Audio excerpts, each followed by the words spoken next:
toujours à la synagogue, dans les différentes choses, là où on n'entend pas le bruit des enfants, il n'y a pas de futur dans cette synagogue. Il faut qu'il y ait toujours du bruit des enfants pour qu'il y ait du futur. Alors, c'est le bruit qui est apprécié. Même à Matan Torah, comme il est dit, Dieu a tendu à tous les enfants, à chaque individu, incluant les bébés, les bébés juste après la naissance, qu'ils soient présents, puisque c'est comme ça que le judaïsme se propage, c'est comme ça que la Torah a été donnée. Bon, alors, ayant dit tout cela. Alors, la Gemara, c'est une Mishnah dans Mesechet, dans le traité Ta'anit, où la Mishnah, à la page Chav Vav Amud Bet, 26, folio B, où la Mishnah de nous dire la chose suivante. Et je lis le texte. Amar Rabbi Shimon ben Gamliel. Rabbi Shimon ben Gamliel de nous dire. Lo hayu yamim tovim li Israël. Il n'y avait pas de fête pour Am Israël. Donc, toutes les autres fêtes que nous connaissons ne sont pas comparées à l'importance et à l'envergure de Chamisha Asar Ba'av ou Yom Kippourim. Comme le 15e jour du mois d'Av, que chez certains chez vous, Gabriel, tu viens de me dire que vous avez déjà fait Arvit, donc je suppose qu'il fait déjà nuit chez vous, donc c'est déjà Chamisha Asar Ba'av, le 15e jour du mois d'Av. Pour nous, on a encore le Yud Yad, on a encore le 14e jour du mois d'Av. Ou puis Yom Kippourim est comme le jour de Kippour. Donc Rabbi Shimon ben Gamliel de proclamer et dire que les deux fêtes les plus importants dans le calendrier juif, c'est, il commence par Chamisha Asar Ba'av, le 15e jour du mois d'Av, et en deuxième position, comme pour dire, au Yom Kippourim, comme le jour de Kippour. Donc, le 15e jour du mois d'Av, d'après Rabbi Shimon ben Gamliel, est le jour, la fête la plus importante de tout le calendrier juif. Il n'explique pas pourquoi, mais il nous dit qu'est-ce qu'ils ont fait. Qu'est-ce qui se passait durant cette fête, différemment de toutes les autres fêtes. Peut-être qu'il y a un peu de commun entre ces deux fêtes. Comme je dirais un peu ça à la légère, c'est bizarre qu'on trouve une fête juive sans repas, une fête juive sans festin. Toutes les fêtes juives viennent toujours avec un repas élaboré, avec toutes sortes de coutumes, avec toutes sortes de plats, et ainsi de suite.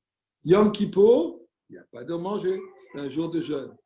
De certaine manière, de la même manière, de la même façon, la fête, comment on a fêté cette journée, n'est pas par un kiddush, n'est pas par le chaïm, n'est pas par un repas, rien de tout cela. Mais qu'est-ce qu'ils ont fait? La Mishnah de continuer.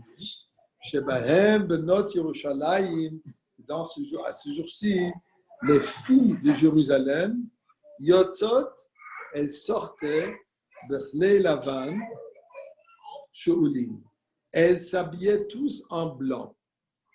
Toutes les filles de Jérusalem sortaient de chez elles, venaient, comme il va dire tout de suite, venaient dans les comment des kramim, en anglais, vignobles. Comment des vignobles, les endroits, quelqu'un qui peut m'aider, dans les endroits où on plante les raisins. Alors, ils s'habillaient en blanc. Pourquoi faire? Shelo le vayesh et mishe'eno. Pour ne pas faire de honte pour les filles, pour celles chez Ena, pour ceux qui n'ont pas de vêtements. Alors, tout le monde s'habille en blanc. On sait très bien que quand ça vient aux fêtes, un des plus grands problèmes avant les mariages, avant la fête, qu'est-ce qu'on va habiller? Et surtout, je veux m'habiller d'une manière que quelqu'un d'autre, chas shalom, ne porte pas quelque chose, même que ça soit similaire. C'est le plus grand drame dans certaines situations.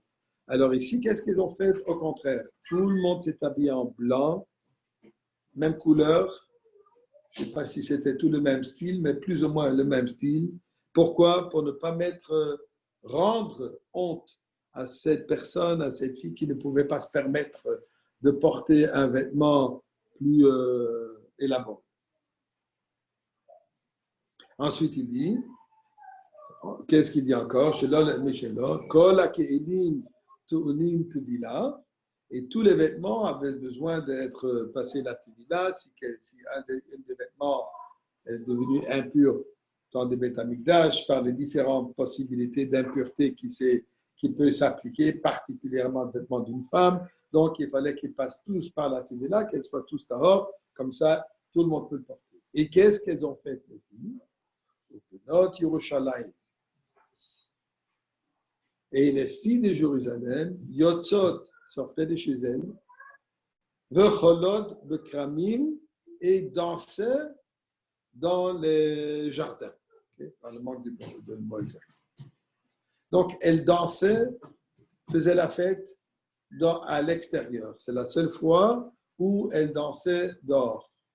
Comme ça, comme il y a marqué, Kol Kvuda Bat Melech Pnima, la beauté, l'honneur d'une Bat Melech, d'une princesse, est quand elle est chez soi, pas quand elle se sort à l'extérieur, mais plutôt Pnima dans la Tzniut. Mais ici, c'était une journée extraordinaire où toutes les filles sortaient danser. Ma Hayu Amrot. Et qu'est-ce qu'elles disaient? Qu'est-ce qu'elles disaient quand elles dansaient? C'est intéressant à voir le mot qu'il dit ici, et Ma'ayu Omrot. Qu'est-ce qu'elles disaient? Pourquoi, si elles dansaient, normalement, on aurait dit qu'elles ont chanté. Non, elles n'ont pas chanté, puisque c'est pas tzniut de chanter en public, là où il y a des hommes. Alors, qu'est-ce qu'elles disaient? Bachou, jeune homme, Sana Enecha, lève tes yeux, Ure'e Ma'ata Borer Lecha. Qu'est-ce que tu veux choisir? Quel est ton choix?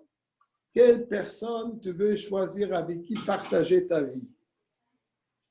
Alors, tu peux regarder l'allure extérieure, comme tu peux regarder les qualités intérieures. Alors, elle disait, Al titen enecha benoi. Ne mets pas tes yeux, ne fixe pas tes yeux sur la beauté physique extérieure, mais quoi? Ten enecha de mishpacha. Branche, comme pour dire, tes yeux de la famille, pas l'aspect extérieur, mais vois plutôt les qualités de cette personne. Pourquoi on dit mishpacha? Parce que c'est la famille qui éduque. On peut connaître une personne de la famille d'où la personne provient. Il dit, l'allure extérieure de Shlomo HaMelech, c'est de la vanité. Isha Yirat Hashem Hitit Halal. Qui mérite de louange? Cette femme qui a la crainte de Dieu. Donc, qu'est-ce qu'elles disent? Regardez les valeurs. Vos yeux, qu'est-ce que ça veut dire les yeux? Qu'est-ce qui vous intéresse quand vous recherchez quelque chose? Ha-chacham, dit la Gemara, qui est considéré comment le chacham, où est-ce qu'il a ses yeux? Einav borosho. Il a ses yeux dans la tête. Pose la Gemara la question, est-ce que l'imbécile, il a où les yeux? Pas dans la tête. Elle explique, qu'est-ce que ça veut dire, il a les yeux dans la tête? Haroe et hanolad, qui peut voir plus loin que l'apparence, peut voir plus profond que ce qui est l'immédiat. Ça, c'est la personne intelligente. Celui qui est moins intelligent, il ne voit juste ce qu'il y a devant lui et il s'arrête là. Le chacham, la personne intelligente, il est capable de voir plus profond, de pouvoir voir derrière cette façade belle comme physiquement, pas nécessairement attirante. Alors, c'est pour ça qu'elle dit, les yeux, ton intelligence, mets-les dans les choses de valeur. Regarde d'où cette personne sort. Puisqu'on sait très bien que les valeurs, on prend de la famille. C'est là où on apprend le plus. Ça me rappelle une chose intéressante, une lettre, ça me revient justement,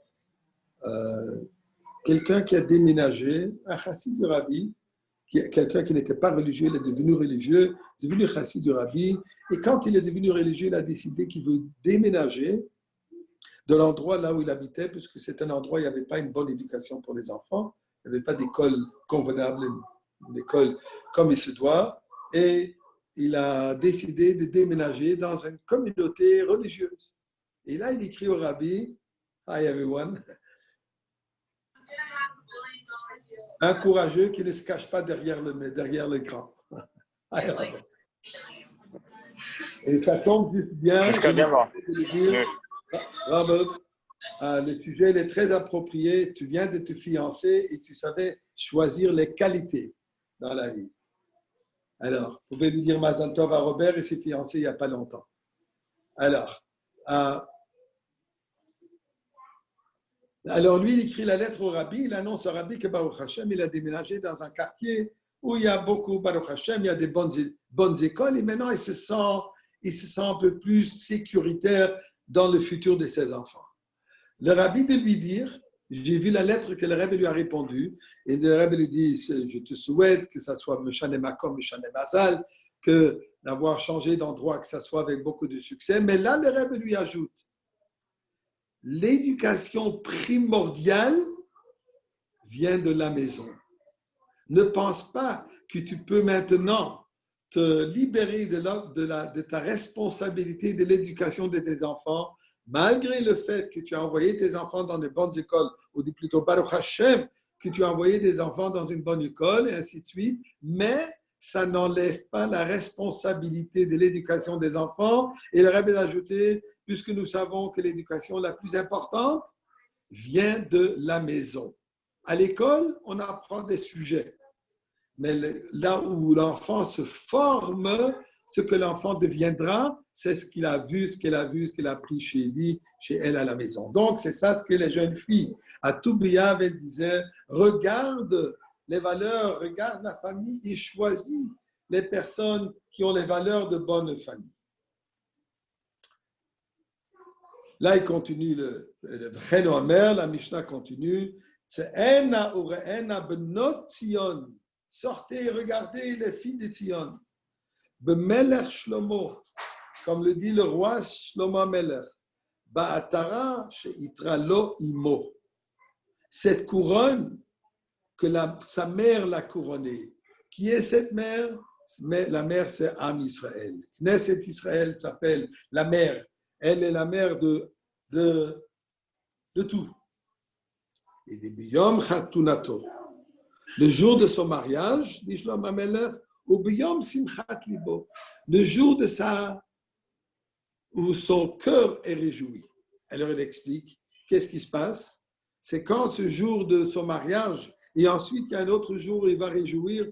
Est-ce que Chas V'Shalom, ça veut dire que le jour du mariage n'est pas Simchat Libo, n'est pas le jour le plus joyeux? Chas V'Shalom. Mais qu'est-ce qu'il dit? La chose suivante. Il explique. Donc on continue la Mishnah. Yom Chatunato, le jour de son mariage, se représente Ze Matan Torah.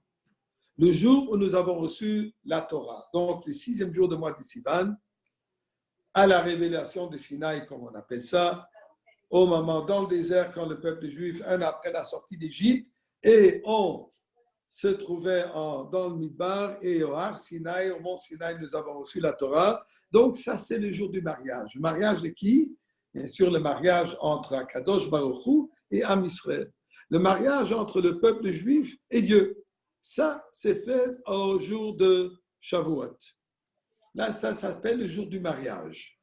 Ensuite, au Yom Simchat Libo, quand est-ce que sera considéré le jour du grand réjouissement? Le jour du mariage, bien sûr, c'est un jour, une grande simcha, mais il y a encore un jour supérieur au jour de Matan Torah. Qu'est-ce qui peut être supérieur au jour du don de la Torah? Alors, il explique, Yom Simchat Libo, Zebinyan Bet Hamikdash. Ça, c'est le jour de la construction de Bet Hamikdash. La plus grande joie que Dieu a dans cette alliance qu'il a fait, cette union qu'il a fait, ce mariage qu'il a fait avec nous, donc, puisque nous savons très bien que Am Israël, peuple juif, et nous sommes considérés un couple, the happy couple, le couple quoi? Dieu et nous. Donc, il y a le mariage, et quand est-ce qu'il y a la grande réjouissement? Ceci se passera au Binyan Bet Hamikdash, au moment de la construction de Bet Hamikdash. Ça a commencé avec le premier qui malheureusement a été détruit, ça continue avec le deuxième qui malheureusement a détruit, et la grande finale, le 3e Bet Hamikdash, alors le Bet Hamikdash va rester éternel, et ça c'est Simchat Libo, ça sera le jour de la grande réjouissement. Et il termine avec une prière chez Ibaneh Bimehera Beyamenu.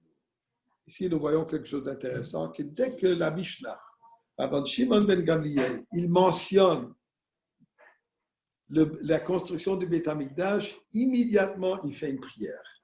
Et il prie chez Ibaneh, ou plutôt une promesse, si on veut, mais c'est une prière en disant chez Ibaneh, Bimehera Beyamenu, on prie que le Beit HaMikdash soit reconstruit Bimehera Beyamenu très vite de nos jours.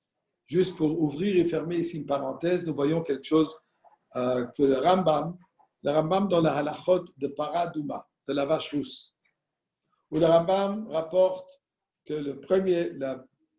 la première vache rousse a été faite par Moshe Rabbeinu, et durant toute l'histoire de Am Israël, jusqu'à la destruction du deuxième Beit HaMikdash, il y a eu 9 parot adouma qui ont été faites, et le 10e, nous dit le Rambam, sera fait par Mashiach. Donc le minyan sera fait, le dernier, le 10e sera fait par Mashiach, et là le Rambam termine, Iratson chez Ibaneh Beit HaMikdash, et le Rebbe pose la question, mais le Rambam n'est pas un livre de prière, le Rambam est un livre d'halachot. Pourquoi est-ce que le Rambam nous rapporte qu'il a reconstruit, que la prière, quand il parle de sacrifice de la vache rousse, la préparation de la vache rousse? Et le Rebbe explique pour nous enseigner une halacha, qu'à chaque fois qu'on a l'opportunité de prier pour la reconstruction du Beit HaMikdash, il faut le faire. On a toujours une obligation, c'est une halakha de nous dire que cette prière doit être toujours à nos lèvres. Et pour ça, les enfants, ils ont l'habitude de chanter « We want Mashiach now ». Ils chantent. Pourquoi? À chaque occasion qu'ils ont, on prie la venue de Mashiach immédiatement. Donc, ce que la Mishnah nous dit, c'est la chose suivante. On va revenir tout de suite dans les détails. Mais bref, la Mishnah de nous dire que la fête la plus importante dans le calendrier juif est quoi? Le jour du 15e jour de mois d'Av. Il ne nous dit pas la raison, il nous dit seulement qu'est-ce qu'ils ont fait. Qu'est-ce qu'ils ont fait? Les filles sont sorties dans les jardins se mettre à danser le jour de le jour de trouver sa deuxième moitié de la vie. Et là, c'est ça ce qu'ils ont fait. Et ils nous racontent, ils se sont habillés en blanc. C'est quoi le sens? Qu'est-ce que ça nous dit? Qu'est-ce que la Mishnah nous dit ici? Alors d'abord, essayons de comprendre un peu qu'est-ce que cette Mishnah nous dit, et ensuite on va voir les détails. Qu'est-ce qui s'est passé durant ce jour? Et quel rapport entre Tou B'Av et Yom Kippour? Il dit en deuxième place, il met tout de suite Tou B'Av et Yom Kippour sont les journées les plus importantes. Comme j'ai fait allusion, mariage, quand on parle de mariage, le mariage, on parle de l'alliance entre Dieu et Am Israël. Ça, c'est le mariage absolu. Dieu s'est unifié avec nous. Comme il y a marqué, quand Dieu nous a donné la Torah, il ne nous a pas envoyé un texto, il ne nous a pas envoyé un email, il n'a même pas fait ça par Zoom, il est venu en direct. Vayered Hashem al-Har Sinai. Dieu est descendu sur le mont Sinaï. Qu'est-ce qu'il a fait à ce moment? Il s'est unifié, il s'est fusionné avec le mondain, avec le matériel. Avant ça, il y avait une séparation entre le divin et le matériel. Au moment de Mont Sinaï, il y a eu cette unification entre le monde céleste et le monde matériel. Il nous a donné la Torah. La Torah, elle est considérée à la Ketouba, l'acte de mariage entre Dieu et nous. C'est quoi une Ketouba?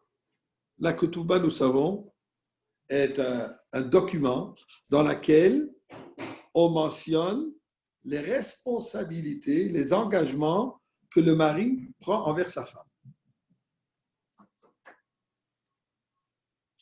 Il y a presque pas, yeah, I know you guys like that. Yeah, you better be careful what you're going to write there. You're getting in for the real thing, Robert. Mais c'est intéressant, on ne parle pas tellement la responsabilité de la femme vers son mari. Ça, il n'y a pas vraiment marqué dans la Ketouba. Dans la ketouba, principalement, c'est un acte de mariage du mari vers son épouse, okay? De toutes les responsabilités qu'il a envers elle. D'une certaine manière, cette ketouba, c'est l'acte de mariage d'Akadosh Baruch Hu envers nous. Les responsabilités que Dieu s'engage envers nous. Dans la ketouba, qu'est-ce qui a marqué? Il va la nourrir, il va la loger, il aura des relations de mari et épouse. Donc, les obligations qu'il a envers elle. Et elle devient part de lui, et lui part d'elle. De cette même manière, Dieu, dans la Ketouba, qu'est-ce qu'il nous donne? Il nous donne les mitzvot. Il nous donne toutes les mitzvot. Qu'il dit, par cela, vous vous unifiez avec nous. Je m'engage envers vous de vous donner tous vos besoins à travers ces mitzvot. Donc, c'est la Ketouba, la Torah, donc c'est cette Ketouba, c'est l'acte de mariage qui représente l'engagement de Dieu envers nous. Dilakala, Benot Israël, comme il dit, Hayotzot, elle sortait habillée en blanc. Benot Israël, c'est le peuple juif. Elle représente tout le peuple juif. À savoir que dès le début, nous sommes venus ici un vêtement blanc. Blanc représente la pureté. Blanc représente la simplicité. Blanc représente la couleur neutre, si on veut. Pas de couleur en réalité. Qui veut dire, l'âme quand elle vient dans ce monde, l'âme quand elle descend ici, Dieu nous donne une âme pure, une simplicité de rigueur qui dépasse la sagesse, qui dépasse les expériences, qui dépasse nos qualités. C'est une pureté simple. Et c'est de cette manière que nous venons dans ce monde. Et c'est ça ce que la Mishnah dit. On parle de cette alliance, on parle de cet engagement de Dieu envers nous. Alors nous, on dit à Dieu, tu sais, on reconnaît, on sait, nous sommes venus de cette pureté, de cette sainteté, de cette simplicité. Nous possédons cette simplicité. Et c'est cette simplicité qu'on dit à Dieu, regarde sur nous de cette manière. À savoir, malheureusement, parfois, on a perdu un peu la couleur blanche. Parfois, on porte des vêtements qui ne sont pas nécessairement tout à fait blancs. Et je parle d'un vêtement spirituel, qui sont un peu tachés, qui sont un peu déchirés. Même que je sais qu'aujourd'hui, les jeans déchirés, c'est la grande mode. Et le plus de coupures qu'il y a, le plus cher ça devient. Mais on ne parle pas de cette folie, on parle d'autres vêtements, on parle des vêtements, la blancheur, la pureté de l'âme. Alors, la première chose, on dit à Kadosh Baruch Hu, je sais, Dieu, qu'il y a peut-être des tâches, que ce n'est pas tellement pur, mais tu sais quoi, on va se le partager. On change les vêtements. Tout le monde porte les mêmes vêtements. Les plus riches comme les plus pauvres. Ça veut dire, le tzaddik comme celui qui est à un niveau moins tellement spirituel. On peut les échanger, puisque finalement, nous sommes tous en famille. Nous sommes tous frères et sœurs. Et le bien de l'autre m'affecte. Effectivement, mes tâches à moi l'affectent aussi. Mais quand on met ça tous dans un grand bain, on met ça tous ensemble, ça devient, c'est blanc. Et c'est ça ce qu'on dit à Kadosh Baruch Hu, Sa enecha, lève tes yeux, Dieu. Regarde-nous de cette manière comme on est tous blancs. Comme on est tous égaux. Pourquoi? Parce qu'on est tous de la même famille. On est tous de la même mishpacha. Le fond de nous, on est tous de la même famille. Qui représente donc cette égalité de tout Am Israël. Et c'est ça ce que la Mishnah nous dit ici. Quand on parle de ce mariage, de comprendre les valeurs et cette relation que nous avons avec Dieu. Ceci est le rapport avec Yom Kippour. Qu'est-ce qui se passe à Yom Kippour? Comme j'ai dit tout à l'heure, c'est la seule autre fête sur le calendrier juif où on ne mange pas. Je devrais préciser, on mange avant et on mange après. Mais durant ces 26 heures de Yom Kippour et les 25 heures, dépendamment comment, pour ceux qui veulent jeûner 26 heures comme le nom de Dieu, il qui est marqué, mais le jeûne en principe, c'est du tomber du soleil, du coucher du soleil à la tombée de nuit, 25 heures environ. Chafé, Côte Varochou, ceci représente la bénédiction, le chiffre 25.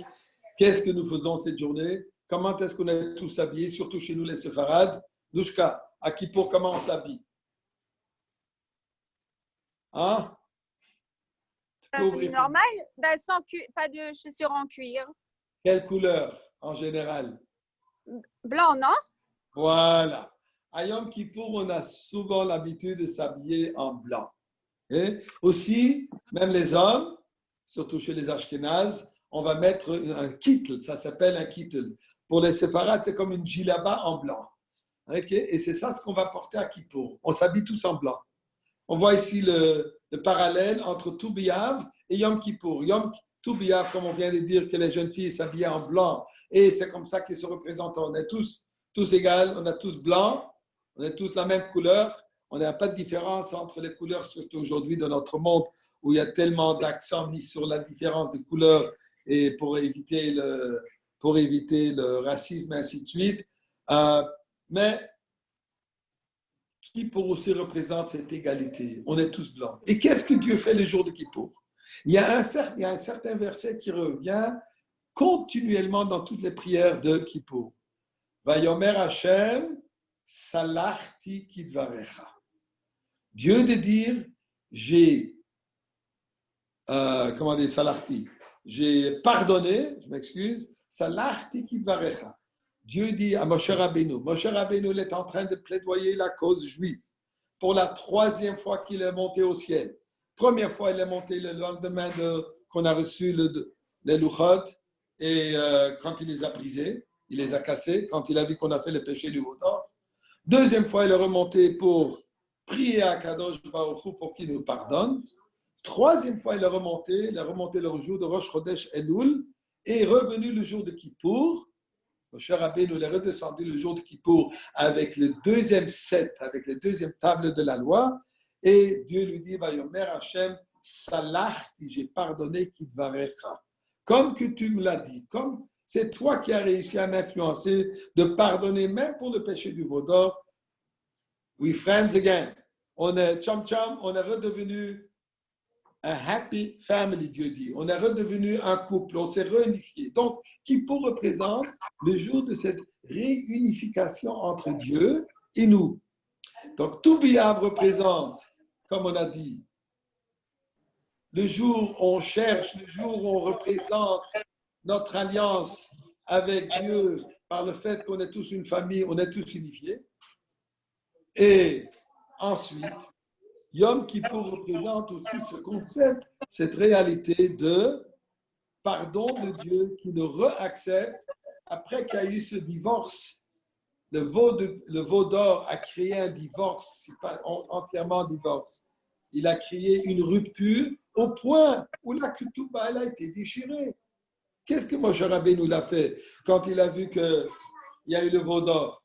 Qu'est-ce que représente le veau d'or? Le veau d'or représente l'épouse qui est partie chercher un autre mari. Elle est cherchée, au lieu d'être alliée avec Dieu, elle est chercher quelqu'un d'autre. Donc, quelqu'un qui va remplacer son premier mari. Donc, il y a une rupture. Qu'est-ce que Moshe Rabbeinu l'a fait? Il a brisé les luchot. En d'autres mots, il a déchiré la ketouba. Il n'y a pas de ketouba, il n'y a pas de mariage. Maintenant, il fallait refaire cette unification. C'est ce qui s'est fait au jour de Kippour par le fait qu'on a reçu les deuxièmes tables de la loi. Et là, ça s'appelle Yom Simchat Libo, le jour de la fête. Pas juste le jour du mariage, mais le jour de la réjouissance, la simcha du fond du cœur. Et là, on voit une chose intéressante, la différence entre les premières fois qu'on a reçu les luchot et la deuxième fois. Les premières luchot a été, si on veut, on peut dire un mariage arrangé, un mariage forcé. On se souvient le Midrash qui nous dit, quand on était au pied du mont Sinaï, et Dieu nous a demandé, est-ce qu'on est prêt à accepter la Torah? Est-ce que vous voulez vous marier? il y a marqué le Midrash de nous dire, Dieu a soulevé la montagne, l'a tenue au-dessus de nous tous, et leur dit, est-ce que vous voulez vous marier? Sinon, je lâche la montagne. D'une certaine manière, il nous a forcés dans ce mariage. Il nous a obligés dans ce mariage. Il nous a même enlevé d'une certaine manière le choix. Je ne vais pas rentrer maintenant dans ce que ça représente. C'est un sujet qui demande de la compréhension, puisque nous savons très bien qu'on avait dit avant ça, on va écouter, on se donne, on veut accepter, et ainsi de suite. Mais quand même, d'une certaine manière, il y avait une chose qui nous a été forcée. C'est venu suite à notre sortie d'Égypte, c'est venu suite au miracle que nous avons vécu. Donc, on était dans cet état euphorique. On était un peu aveuglé, si on veut. On s'est perdu complètement dans cette, dans cet excitement, cette extase, pas les pilules, attention, dans cette extase de la sortie d'Égypte, cette nouvelle réalité que nous sommes devenus un peuple. Donc, on était même un peu aveuglé. Comme parfois on voit ça dans les mariages, un jeune couple qui vient de se fiancer, waouh, c'est extraordinaire. Chaque mot qui sort de sa bouche est extraordinaire. Chaque petite chose qu'elle va dire, aïe, aïe, aïe, c'est quelque chose de fantastique. Juste, ça me rappelle une toute petite blague, si je peux me permettre. On raconte que le rabbin, il a rencontré le jeune couple avant le mariage. Il dit, nous, comment ça va? Ils étaient fiancés. Il dit, tu sais, rabbin, cette fille est extraordinaire. Elle m'écoute chaque mot. Ce que je dis pour lui, c'est comme des perles qui me sortent de ma bouche. Okay? En tout cas, comme ça, il pensait. Et il voit ça de cette manière. Moi, je parle et elle m'écoute. C'est extraordinaire. Bon, Baruch Hashem, un an après le mariage, il dit, comment ça va, Baruch Hashem? Il dit, ben non, c'est pas nécessairement comme ça a été avant le mariage. Moi, je parle toujours. Elle m'écoute, mais elle parle aussi déjà. Elle parle un peu plus fort. Et maintenant, tu sais, parfois, un parle un peu plus fort que l'autre. Dis-nous, Baruch Hashem, c'est comme ça que c'est dans la vie. L'essentiel est que vous vous parlez encore, vous vous parlez, vous vous écoutez, c'est bon. 15 ans après le mariage, le rabbin le rencontre encore une fois. Dis-nous, comment ça va maintenant? Il dit, maintenant, Baruch Hashem, les deux, on parle et nos voisins nous écoutent et nous entendent. Okay. Alors, Robert, ne t'effraie pas du mariage, tout va être bien. Donc, pour revenir ici, le jour de Kippour donc représente cette réunification entre Akadosh Baruch Hu, mais les deuxièmes Luchot. Pourquoi sont venus les deuxièmes Luchot? Pourquoi est-ce que nous avons mérité de recevoir les deuxièmes Luchot à Yom Kippour? Puisque nous, on a reconnu l'erreur qu'on a faite. Nous, on a fait la teshuva. On a reconnu la perte qu'on a eue. On a eu un diamant, on a eu un bijou, on avait Dieu comme notre époux. On a reçu la ketouba et on l'a laissé casser. Maintenant, nous sommes, on a regretté, on s'est excusé, on a reconnu notre erreur. Là, le lien devient encore plus fort.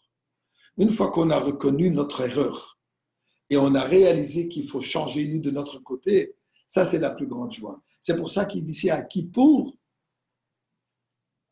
Yom Chatunato, Yom Simchat Libo, Ze Binyan Bet Hamikdash.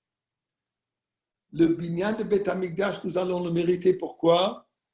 Puisqu'on a changé notre chemin. On a fait la Teshuvah. On mérite la reconstruction du dernier Bet Hamikdash, tel qu'on a mérité le jour de Kippour, les deuxièmes Luchot, les deuxièmes tables de la loi, puisque nous avons reconnu notre erreur, Dieu nous a pardonné.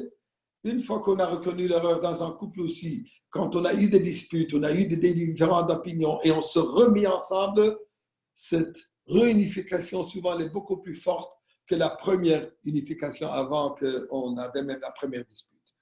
Donc, là, nous voyons un peu le lien entre le jour de Kippour et le jour de, comme j'ai dit tout à l'heure, le jour de Tou B'Av. Donc ça, c'est ce que ça représente, c'est ce que Rabban Gamliel, il nous dit qu'est-ce qu'elles ont fait. Cette danse, s'habiller en blanc, représente cette alliance, cette unification, ce mariage entre nous et Akadosh Baruch Hu. Maintenant, regardons un peu dans l'histoire. Mais qu'est-ce qu'il y avait le jour de Tou B'Av? Qu'est-ce qui s'est passé? Qu'est-ce qui s'est passé dans ce calendrier qui devient tellement important qu'on dit que C'est le jour de grand amour entre Dieu et nous. Alors voilà, nous le trouvons dans l'histoire. On va tourner maintenant pour ceux qui ont une Gemara peut-être devant vous. Vous allez tourner à la page Lamet 30, folio B, Amoud Bet, où la Gemara nous dit plusieurs événements qui se sont arrivés durant l'histoire d'Israël ce jour. Première chose de nous dire. Amar Rav Yehuda Amar Shmuel. Rav Yehuda dit au nom de Shmuel. Qu'est-ce qui s'est arrivé au jour le 15e jour de mois d'Av? Quand on est rentré en Eretz Israël avec Yoshua, chaque tribu a reçu une parcelle de terre. Une partie d'Eretz Israël lui a été donnée à tribu et chaque famille a reçu une partie. Mais il fallait que ça reste dans cette famille. Donc, par exemple, les Benot Tzlofrot, les filles de Tzlofrot, qui, eux, ont hérité un terrain.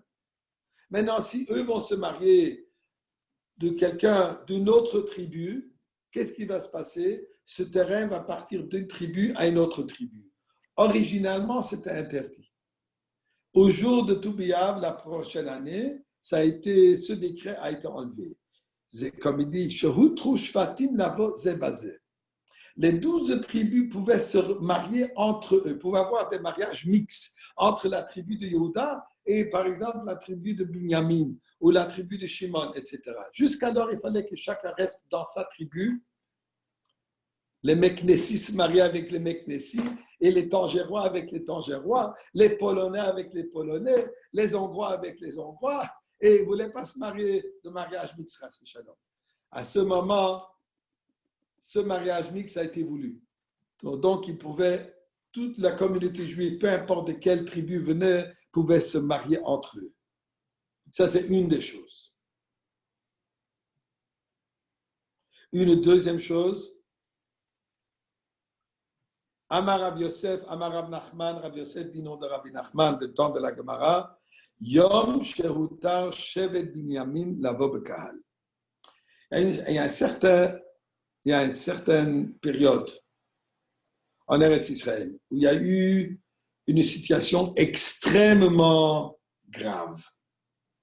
Ça s'appelle l'histoire de Pilegesh Begiva, où il y a eu un comportement abhorrent d'un groupe d'une ville de Giva qui ont violé une jeune fille et ça a causé une guerre entre Shevet Binyamin et le reste d'Am Israël, le reste des Shvatim.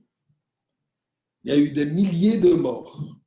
Suite à cela, ils ont fait une interdiction que personne n'a droit de marier les filles ou que le Shevet Binyamin n'a pas droit de se mélanger avec le reste d'Am Israël.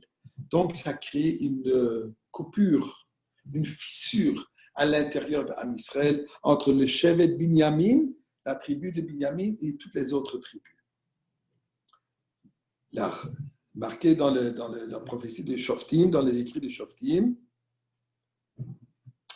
qu'à un certain moment, ça a été le jour où on a permis Shevet Binyamin de se remarier avec le reste du peuple juif. Donc, il y a eu cette séparation qui a été causée, cette fissure qui a été causée au sein du peuple juif a été enlevée, une réunification de Am Israël.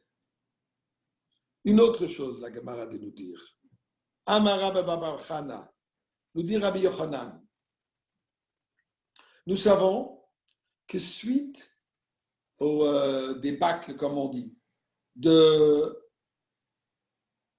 les explorateurs, les Meraglim, Moshe Rabbeinu, il avait envoyé les 12 Nessiim, les 12 chefs de tribus, pour aller explorer la terre d'Israël, pour savoir comment y aller.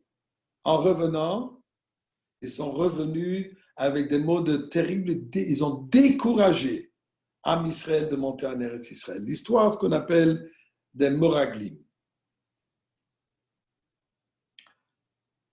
Suite à cela, Dieu a fait qu'il fallait rester dans le désert pendant 40 ans pour que toute cette génération qui était déjà de l'âge de 20 ans au moment du Chet HaMeraglim n'ont pas pu rentrer en Eretz Israël. Et eux, ils sont systématiquement morts dans le désert. À tous les ans, à Tisha B'Av, les Meraglim, les gens qui étaient de l'âge de 60 ans, creusaient leur propre, au cimetière, leur propre tombeau. Ils allaient dormir dans ce tombeau. Et le lendemain matin, tous ceux qui étaient déjà de l'âge de 60 ans ne se réveillaient pas. Ça, c'était pendant 39 ans, pendant toute cette période dans le désert, 38 ans. Ensuite, la dernière année, maintenant c'était le dernier batch, le dernier groupe de ceux qui étaient de l'âge de 20, qui maintenant devraient mourir, ils ont tous, comme ça a été fait les années précédentes, ils sont tous allés dormir dans leur tombeau. Ils ont dit Shabbat Shalom au reste de la famille. Ils se sont dit pas au revoir, mais bye au reste de la famille, s'attendant que le lendemain matin, ils ne seront plus parmi les vivants. Miracle est avéré qu'ils sont restés vivants. Ils ont pensé que certainement il y a dû avoir une erreur dans leur calendrier. C'est probablement encore, c'est pas encore le jour de Tisha B'Av. Pendant 5 jours de suite, jusqu'au 15e jour, 6 jours de suite, jusqu'au 15e jour de Av, à tous les nuits, ils sont partis dormir dans leur tombeau, pensant que voilà, maintenant, ils vont quitter le monde. Le 15e jour du mois, là, ils ne pouvaient plus se tromper. Pourquoi? Parce que le 15e jour du mois, la lune est à sa plénitude. Elle est pleine. On ne peut plus se tromper, penser que c'est le 9, puisque la lune, elle est pleine au milieu du mois. Là, ils ont réalisé que Dieu les a pardonnés.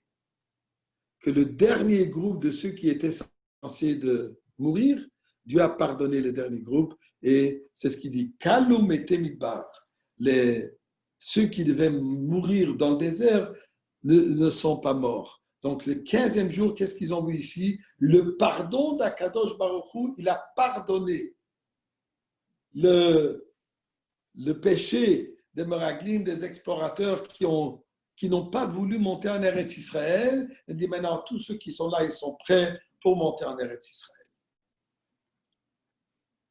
Encore d'autres choses qui sont avérées.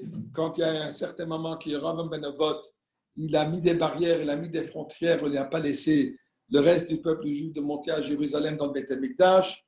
Ces barrières ont été enlevées.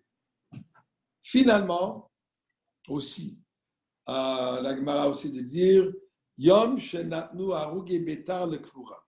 Il y avait la ville de Bétar. Durant la révolte de Bar Korva, il y a eu les morts de la ville de Bétar où c'était un nombre bien plus que l'Holocauste qui ont été tués à ce moment, où le sang était partout, ça coulait un sang effrayant. Et au point qu'ils n'ont pas permis même d'enterrer tous ceux qui étaient. Les Romains n'ont pas permis d'enterrer ceux qui sont morts à Bétar. Le jour de Toubia, finalement, ils ont permis d'enterrer tous ceux qui ont été les victimes de la ville de Bétar. Et d'ailleurs, c'est pour ça qu'on a ajouté une bracha dans le Birkat Hamazon. Après, où venez, on fait la bracha Atov Ametiv. Ça, c'est pour Yavne et ils ont institué, à Yavne, ils ont institué cette prière. 2 choses, que miraculeusement, les corps n'ont pas pourri, malgré le temps avant qu'ils étaient enterrés. N'oublions pas que c'est en été en plus. Et finalement, qu'ils ont amétive la grande faveur qui était donnée de pouvoir les enterrer. Dernière chose, et là on verra comment tout ça se relie, qu'il fallait préparer le bois pour le Mizbeach, pour l'autel. Il fallait brûler les corbanotes, les sacrifices sur le Mizbeach, l'autel dans le Beth Amikdash. Il fallait préparer le bois. Il fallait que le bois soit sec, soit sans verre, soit un bois meilleure qualité. Donc la dernière journée qu'on pouvait les couper, c'est le 15e jour du mois d'Av, puisqu'après ça, le soleil commence il fait plus si chaud qu'avant. Donc il fallait couper, donc casser, apporter le bois quand il y a la chaleur la plus forte. Ça, c'était donc le dernier jour qu'on pouvait préparer pour le sacrifice du Beth Amikdash. Qu'est-ce qu'il y a comme rapport entre toutes ces histoires? On a parlé les morts dans le désert, on a parlé les chefs de Binyamin qui pouvaient revenir au sein de la communauté juive, on a parlé que les différentes tribus pouvaient se remarier entre eux, ainsi de suite. Ce que nous voyons en commun parmi tous ces événements, qu'il y avait une fissure, il y avait une séparation, un discorde au sein de la communauté juive, et ensuite, qu'est-ce qu'il y avait? Il y avait une réunification. Nous enseigne la Torah. Nous dit Rabbi Shimon ben Gamliel. Il dit, il n'y a pas de fête plus valorisée, plus joyeuse pour Am Israël que quand il y a la Achdout, il y a l'unification d'Am Israël. Il n'y a rien de plus beau, il n'y a rien de plus heureux, il n'y a rien de plus valorisé pour Dieu. Simchat Libo, c'est quoi son jour? Le jour de réjouissement d'Akadosh Baruch Hu, c'est quand il voit ses enfants unifiés. Et quand on reconnaît tous, on est tous d'une famille. Quand on reconnaît tous, nous avons la même âme. Peut-être je porte un autre costume. Celui-là porte une djellaba, et l'autre porte un streimel, et le troisième porte un kaftan, et l'autre porte des jeans. Peu importe. À savoir, nous avons tous le même vêtement qui est un vêtement blanc. Nous avons tous cette même pureté. Nous venons tous de la même famille. Ça nous dit Akadosh Baruch Hu, ça nous dit Rabbi Shimon Gamliel, c'est la plus grande fête. Ça n'a pas besoin de repas. C'est au-delà du repas. Pourquoi? Puisque dans les repas, il y a des différences. Il y a celui qui va manger les boulettes piquantes, et l'autre qui va manger le gefilte fish, oui, mon Dieu. Et c'est l'autre qui va manger de cette manière, et l'autre, quand on vient à des plats de table, c'est très différent. La table marocaine est très différente de la table ashkénaze polonaise. Mais quoi? Il n'y a pas de repas. Il y a les danses qu'on danse ensemble. Comment est-ce qu'on danse? On ne danse pas avec la tête. On danse avec les pieds. Au niveau des pieds, tout le monde est égal. Peut-être à la tête, il y a des différences. Mais au pied, tous sur le même sol, on est tous au même niveau. Et ce sont les pieds qui soulèvent la tête. Ce sont les pieds, c'est pour ça qu'elles représentent, elles ont dansé pour nous dire cette égalité, cette ardoute, cette unification absolue à travers Am Israël. Me revient une petite anecdote et on va finir avec celle-là. On va terminer avec une petite histoire. Robert Enouchka, et j'ai vu tout à l'heure Michel Haim, je crois que vous le connaissez, Prosper Castiel, il est un voisin de vous à Ville-Saint-Laurent, il nous a raconté une histoire extraordinaire. Une blague, attention, il faut bien que je précise. Mais elle est tellement belle, il y a un message très beau là-dedans. Il raconte ce CEO, comment on dit CEO en français? Président. Président d'une grande... Comment? Président. Président d'une grande compagnie nationale, 60 ans qu'il travaille dur, il a finalement pris sa retraite. Il dit à son épouse, il dit, écoute, ça fait 50 ans qu'on est mariés, on n'a jamais vraiment eu le temps de vivre comme il se doit. J'ai pris la retraite, et viens, on va les profiter. On va faire un voyage VIP, un tour du monde. Mais tout ça, VIP, haut de gamme. Très bien. Et vraiment, c'est un voyage extraordinaire. Tous les plaisirs du monde qui peuvent seulement avérer, bien sûr, cachère, seulement dans des hôtels cachère et restaurants cachère, le Mahadri. Et ensuite, la grande finale va être un safari cachère en plus. Un grand safari de luxe.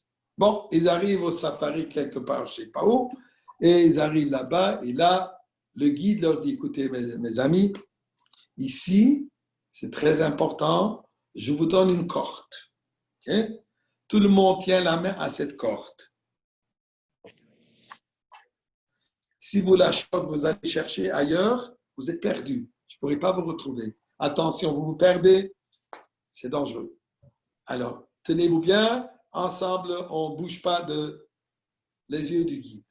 Voilà. Mais bien sûr, président de cette grande nationale. Lui, il n'est pas habitué à écouter des ordres.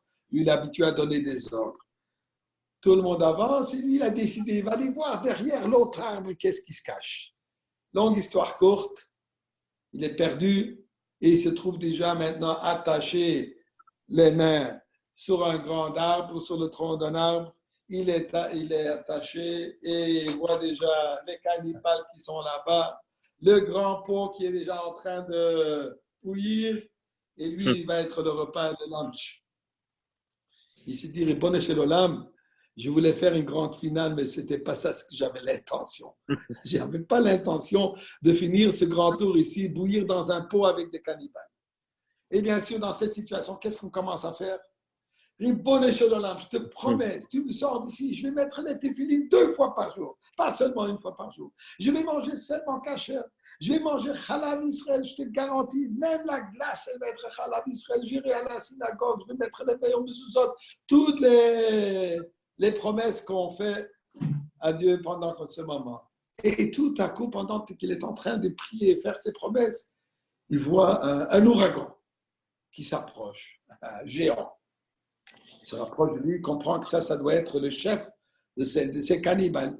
Il se rapproche, mais là, il voit sur le torse nu de ce cannibale un grand Magen David en bois. Magen David, il est juif. Il est bon chez l'homme. Il n'y a que toi qui peux m'amener ici un cannibale ouragan juif. Tu m'as sauvé déjà. Vite, il sort dessous de sa chemise, il sort vite son Magen David en or qu'il a. Il lui montre, regarde. Il ne sait pas quelle langue lui parler. Lui montre, oui, c'est vrai. Finalement, il dit, dans la langue qu'il veut, on va dire qu'il a parlé en hébreu, et il dit, Yehudi, tu es juif? Yeah, I'm Jewish, je suis juif, famille Yehudi, comme toi. Et Baruch Hashem. Le gars, il le regarde avec une sévérité très sérieuse. Et lui pointe le doigt. Et lui dit, Ashkenaz ou Séfarad? Là, il ne sait pas quoi dire. Il y a une expression dans la Gemara qui dit parfois, la vie, elle est au bout de ta langue. Qu'est-ce qu'il va lui dire? Il voit qu'il a affaire. Qu'est-ce qu'il va lui dire? Ashkenaz, Séfarad. Alors finalement, il dit il n'y a pas de différence dans tous les noms qu'il connaissait. On est juifs, on est frères et sœurs, on est tous la même chose, il n'y a pas de différence. Le Magen David en or ou en bois, c'est la même chose. On est tous les mêmes. Ashkenaz ou Séfarad. Mais quelle est la différence? Il dit non, il dit, j'ai besoin de savoir quelle épice de mettre. Oh my God. Je dois savoir les épices que je dois mettre dans le bouillon. Qu'est-ce que ça veut dire? Qu'est-ce que ça veut dire? À savoir, on est tous dans le même pot. On est tous dans le même bain. Am Israël, on est tous dans le même bain. Dans le grand pot, the Jewish melting pot, comme on dit en Amérique.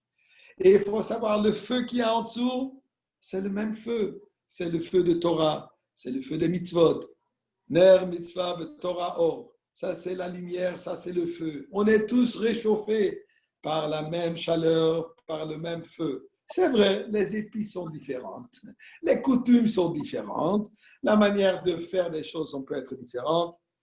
On met les téphilines, il y a celui qui va mettre les chines ici, l'autre va le mettre ici, on va le fermer comme ça. Mais les téphilines sont les mêmes.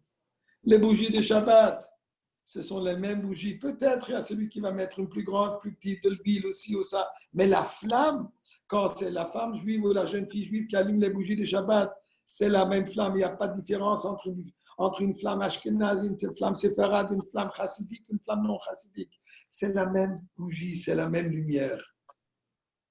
C'est vrai, il nous dit, les épices sont différentes, mais la base, elle est la même. C'est ça ce qui nous dit la Mishnah. To be av, c'est pour nous raconter, pour nous rappeler. Nous sommes tous dans le même bain. On est tous habillés en blanc. On a tous la même pureté. On a tous la même âme. Et ce qu'il faut faire, c'est s'assurer de danser ensemble, de s'unifier. Ça, c'est qui pour Dieu nous pardonne. on s'unifie avec Akadosh Baruch Hu. La manière, si on veut s'unifier avec un père, c'est à travers les enfants. Quand les enfants s'aiment entre nous, et puisque nous nous aimons entre nous, tout Am Israël, et c'est ça ce que la Mishnah de dire, chez Ibaneh, Binyan Bet Hamikdash, nous allons mériter la reconstruction du Bet Hamikdash dû au fait que nous nous unifions tous ensemble dans la même voie, dans la même pensée.